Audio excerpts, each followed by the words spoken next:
We're making a splash at the National Aquatic Center, opening the study books as GSAT draws near, and looking beyond the numbers inside the Ministry of Health's new budgetary allocations. But first, how rude of me! I'm Carrie-Ann Smith, and this is Jamaica Magazine. Welcome and thanks for making it the JIS on this fine Friday. We're going to take a quick break and return. Please don't move.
Told you the break would be quick.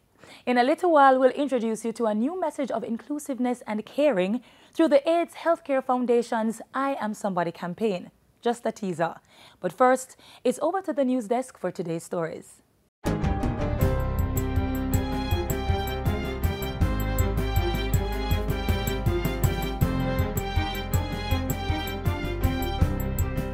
Good day, I'm Stephen McHugh, and this is your JIS News for Tuesday, March 16. Prime Minister Andrew Holness says government continues to provide the environment to encourage investments by private sector organizations. He was speaking at Thursday's opening of a $3 billion state-of-the-art grains mill by the Separate Group in Kingston and the launch of their Gold Seal flour brand and corn products. The government has created an environment where entrepreneurs can take calculated risks. And we want to see more entrepreneurs, more businesses, whether it is in manufacturing, whether it is in agriculture, we want to see more risk-taking. And we are making sure that the environment is one in which you can take calculated risks on investments. Prime Minister Holness says the investment is contributing to the country's economic growth and employment of 300 persons. The kind of growth that we want is inclusive growth, growth that is bringing employment with it, because that is their share, that is the average Jamaican's share of the prosperity of growth, employment. And so I'm very happy to see this investment go up in this area of Kingston, where we really need to be reclaiming this area of Kingston with investment and with employment. A Memorandum of Understanding, MOU, is now in place to further strengthen the country's financial sector oversight framework. The signing took place on Thursday with representatives from the Financial Regulatory Committee, Bank of Jamaica, Financial Services Commission, and the Jamaica Deposit Insurance Company. Among other things, the provisions of the MOU will include ensuring effective performance of each member's statutory duties, minimizing opportunities for regulatory arbitrage, reducing the regulatory burden and duplication of requirements for regulated entities, and adequately preparing for intervention and other regulatory actions. Finance Minister Audley Shaw expressed satisfaction with the tenets of the MOU. I have examined the Memorandum of Understanding, and I am satisfied that the Financial Regulatory Committee will uphold existing policies and develop new procedures and strategies to facilitate the accomplishment of their individual and joint regulatory goals. Government continues to increase the presence of police officers in communities with the opening of another station. Minister of National Security Robert Montego made the official handover of the Green Acres Police Post in Spanish Town on Thursday. It will provide a greater sense of security for residents and business operators. Security Minister Robert Montego urged the residents to play their part in the fight against crime. So I'm calling on Greenacres to get involved. And then a way to get involved is to come out to your Citizens Association meeting. Come out and stand. The good people of Jamaica must unite, and we must not leave space for the criminals to operate. Colonel General Staff of the Jamaica Defense Force, Daniel Price, has called on members of the clergy to join the security forces in the fight against crime by injecting spiritual intervention. Colonel Price said different lines of effort are needed to deal with the challenges facing Montego Bay and Jamaica in general, and the church has a major role to play. I'm going to encourage all of us to get in the fight. Get in the fight. I am going to do what I can do in the natural, but I need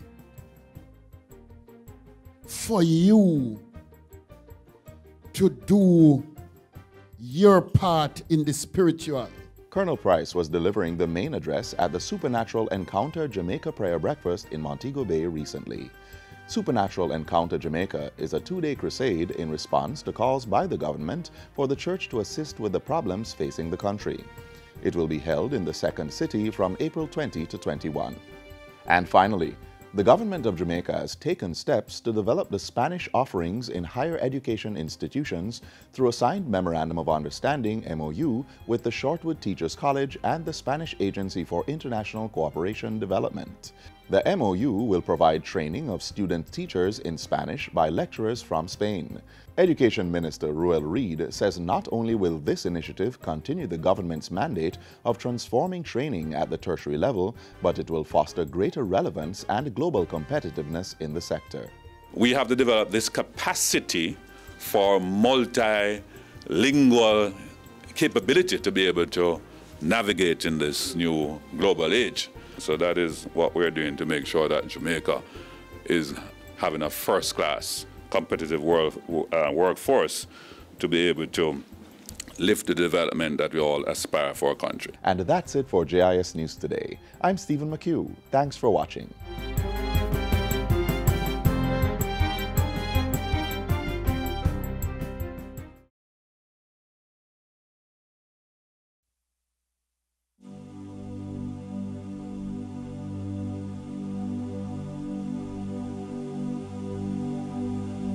You told me that I can be who I want to be.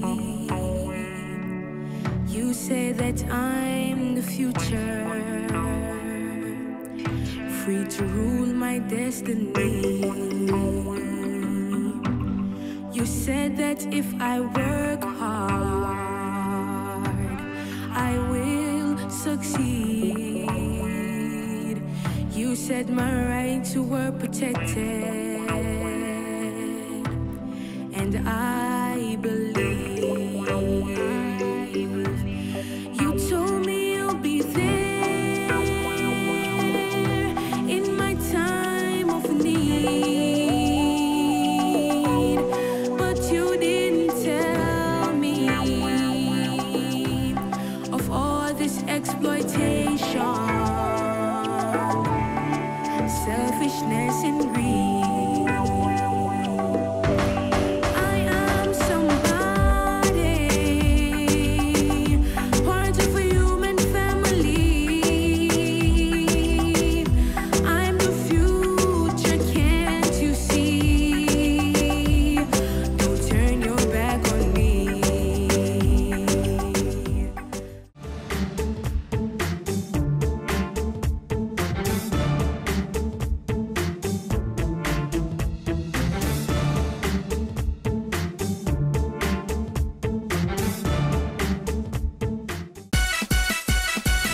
More life. More memories. More moments.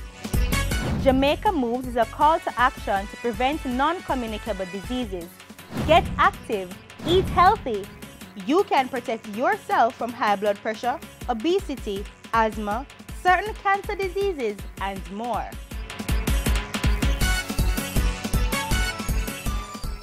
Good health comes with being conscious of what you eat, making time for exercise, and getting regular checkups.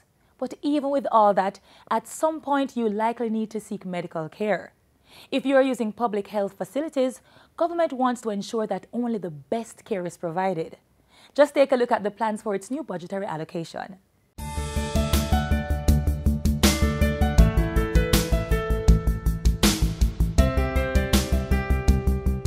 As more Jamaicans are relying on our healthcare system, we recognize that there is much to be done to improve our health infrastructure and our customer relations. From April 1, 2018 to March 31, 2019, government will be running a health bill of more than $68 billion. Most of the money is to pay for pharmaceutical and medical supplies and to repair and maintain the physical plant, equipment and furniture of health facilities through the 4 regional health authorities. Vital resources will also be pumped into the blood transfusion services, the National Family Planning Board, and interventions for drug abuse prevention and control.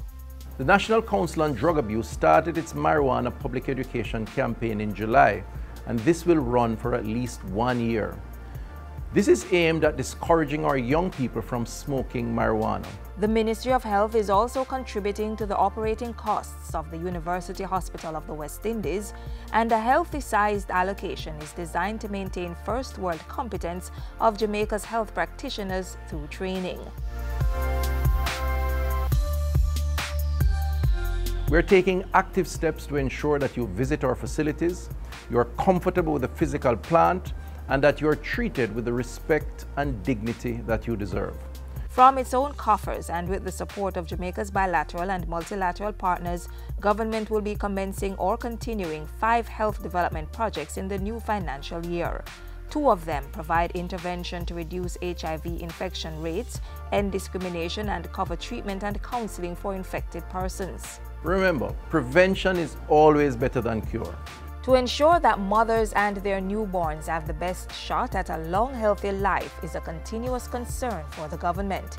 Providing more and better designed and equipped neonatal high-dependency units manned by well-trained health professionals is the plan for this year. Another plan, funding preliminary works for the construction of a children's hospital in Western Jamaica, which will be built with grant funding from the Chinese government. And the National Health Fund is set to contribute $1.96 billion for a health services improvement project that tackles everything from mental health to vector control, sewage treatment, diagnostic services, and more. Let us redouble our efforts to live healthier lives so that we can be more productive and enjoy more moments, more memories, more life. In financial year 2018-2019 and beyond.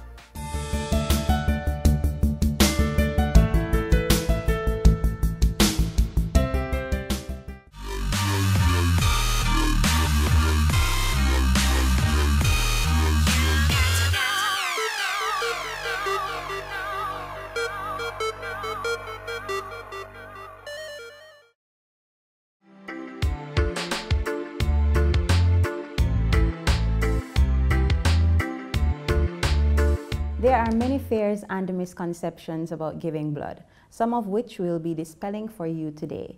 Joining me is Acting Director of the National Blood Transfusion Service, Dr. Veronica Taylor. Thanks for coming, Dr. Taylor. Okay, good morning. Good morning. Okay, Dr. Taylor, one of the first fears that we want to discuss today is the fear of needles or being too nervous to donate. Okay. First of all, donating blood allows that you can save 3 lives. So when you are coming to donate blood, you have to have that in mind. I know that there are myths or fears to donated blood because the size of the needle is like a mosquito bite. Don't be scared. That unit will be open in front of you and it's an easy way to go. Our nurses are well capable to do this procedure. You cannot be scared because when you go into donated blood, that unit of, or the bag of unit of blood will be open in front of you. So it's single use. You will feel comfortable. There is not a way, not at all, to catch any disease. Some persons also believe that they cannot donate blood because they've had other diseases such as ZV and CHIKV. This is not the case. You can also donate if you've had these diseases, right? Okay, I would like to clarify that. When you come into donated blood, you will have an interview. So in that interview, the nurse will be rigorous, asking you few questions that you will answer because it will be for the benefit of the recipient. So they will ask you few questions as if you have been in contact with person that have sick B. If that is the case, you will defer for 15 days. If you have been contacted the sick B, you will be deferred for 15 days. If you, after donating blood, started with symptoms, you will need to contact the blood transfusion service at any way that you have been donated the blood, because we will defer that blood will be discarded. So we will have a quarantine of the blood for a few days in awaiting for any symptoms that the donors could have in that period of time. And Dr. Taylor, what about those persons who believe that they will not be able to partake in any physical activity or sport after donating blood? One of our recommendations when we do the interview, if you go to the gym every day, the day that you donated the blood, will not do it, because remember that we have to remove 500 milliliters of the volume of your blood. My recommendation is increase your water intake. Taking more than 3 liters, you will be okay for the following day, be doing your gym or your sport activity.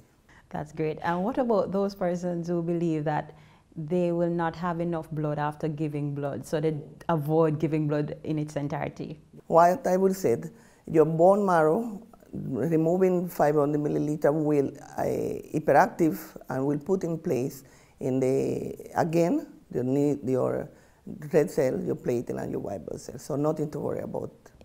Persons sometimes say that they're just too busy to donate. What do you have to say regarding, how long the process is and, the other blood drives that you have to facilitate persons who may not be able to come here directly to donate blood? Okay, that is a good question. We have the possibility to go to your workplace to allow you with a blood drive to help us to increase our number of units of blood in the blood bank. So we have different ways to allow to you to donate blood. 1, coming to the blood collection center. 2, a blood drive. 3, we use a mobile unit that go to the different places to allow person that interested to donate blood to go to that facility. The other way that you can, your day that you are resting, is a person living in Kingston and St. Andrews can go on Saturday from 9 to 3 o'clock to the National Chest Hospital. There we have a blood collection center that is open every Saturday. So that is another possibility, that the day that you are free to go and donate blood. Perfect. And what about the issue of age? Is there an age limit for donating blood? Are you ever too old or too young to donate? There is important to know that you can donate blood if you are between 17 and 60 years old. For the person that have been donated and regular donor, they can go up to 65. So that is important to be aware. And a very popular myth is that you cannot donate blood because you've had a tattoo. No, that I know that it is normal to have a tattoo, but we don't allow after 1 year to come and donate blood. Remember that you will use needle and you can be infected, so there is a window period that we don't want to violate, so we wait 1 year after you donated you have your tattoo in place and you can come and donate blood. Don't be scared. And finally, vegetarians think that they cannot give blood because they simply do not have enough iron. Okay, that is not true. Starting with a healthy lifestyle, we know that eating more vegetable and fruit, we are doing well. So vegetarian person don't have to be scared. We will take you through the process of what you will do when you donate blood, and we will check your hemoglobin level. doing a test, and that will let me know if you are able to donate or not. So vegetarian is not an excuse to come and donate blood. Thank you, Dr. Taylor. Is there anything else you want to say? Yes, I want to say something that is very important. Please, it's not only National Blood Transfusion Service at 21 Slipen Road where you can come and donate blood. There are 10 blood collection centers island-wide, and I please encourage everybody to come and donate blood. We know that in the last, 8 months, the increase of accident in Jamaica have been affected. So the way that we can save that life is sometimes the need of blood. Also, I would like to encourage people to keep donating blood. Why? Because PAHO and WHO want in 2020 that our country be 100% voluntary donors. So without your support, we will not be in that target. Please, come and donate blood. Thank you, Dr. Yes. Taylor. It was good having you. So having some of those major fears and misconceptions dispelled, I sure hope that you will face your fear today and donate blood. All the best.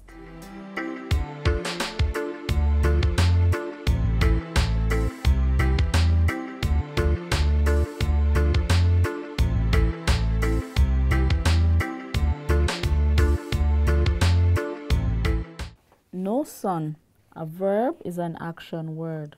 Parents need to become more involved in their children's education.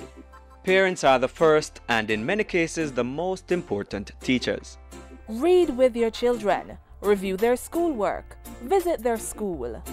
Tapping and rapping and slapping, I said. Nice! High five! Woo! A good education will never decay. You heard the Education Minister this week. GSAT is still on, in a matter of days. That means thousands of you are hitting the books right now, trying to cram in every last bit of information you can to get the top grades. Well, we want to help, so go ahead, begin taking notes.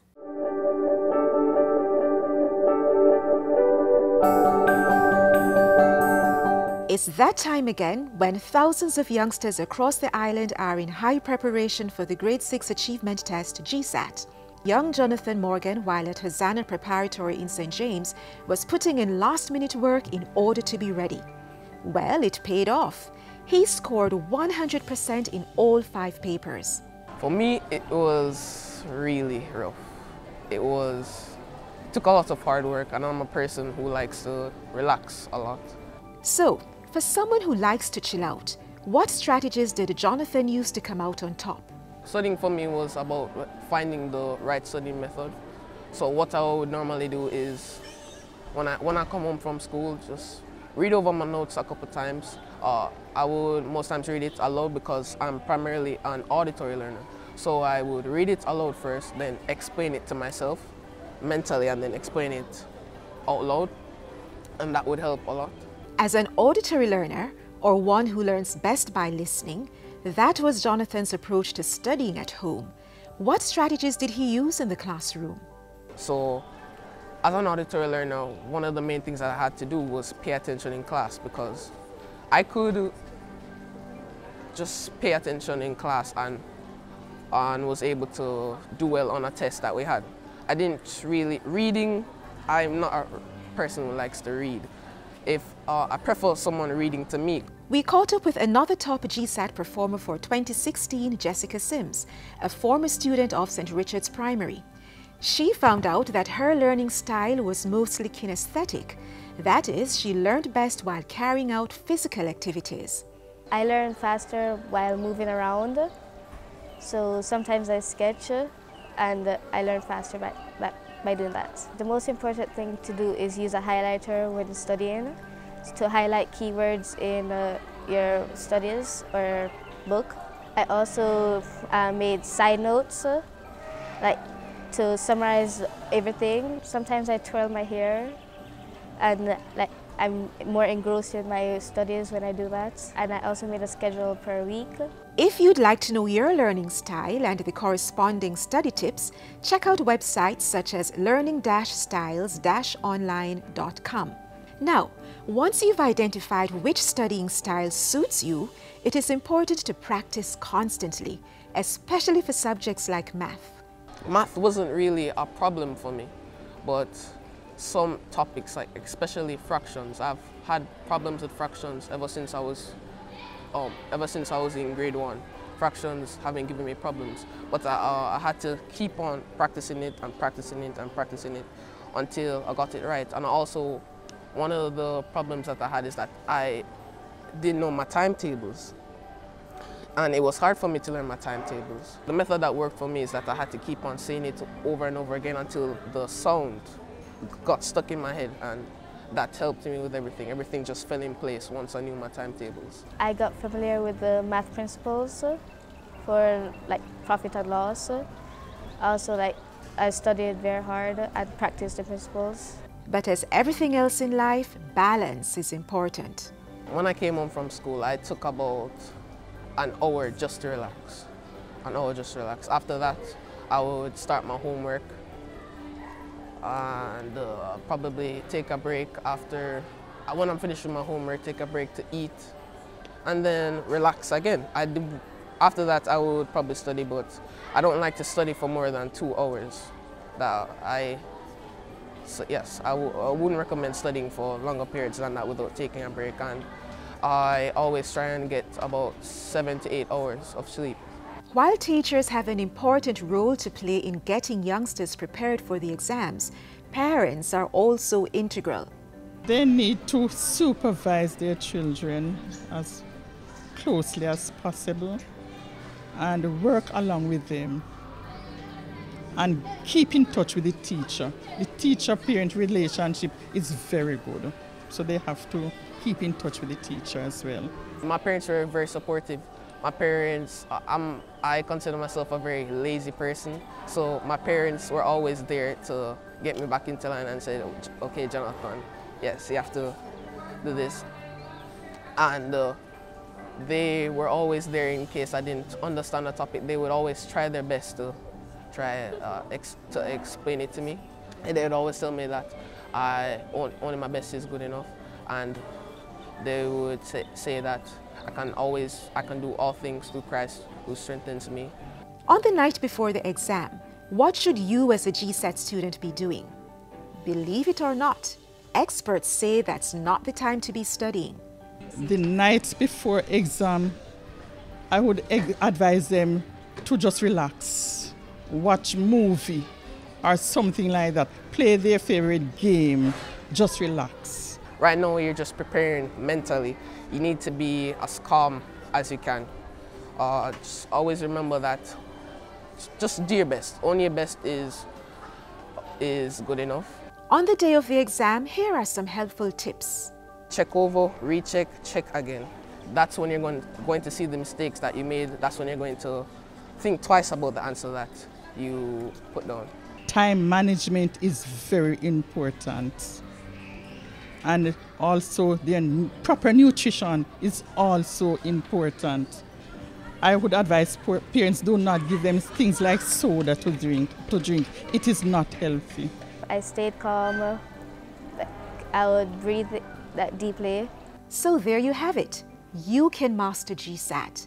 It's just a healthy mix of applying the study style that suits you best, practice, balance work with play, and on exam day, check your work carefully. But the most important takeaway is to remain calm. Just give it your best.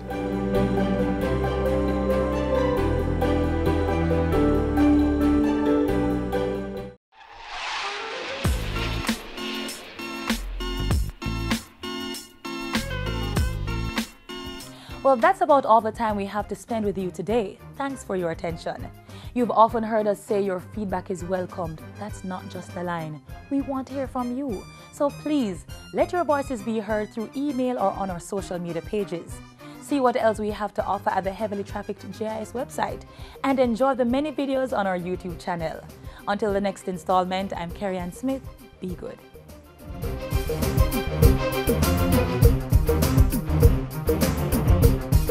This has been a production of the Jamaica Information Service, the voice of Jamaica.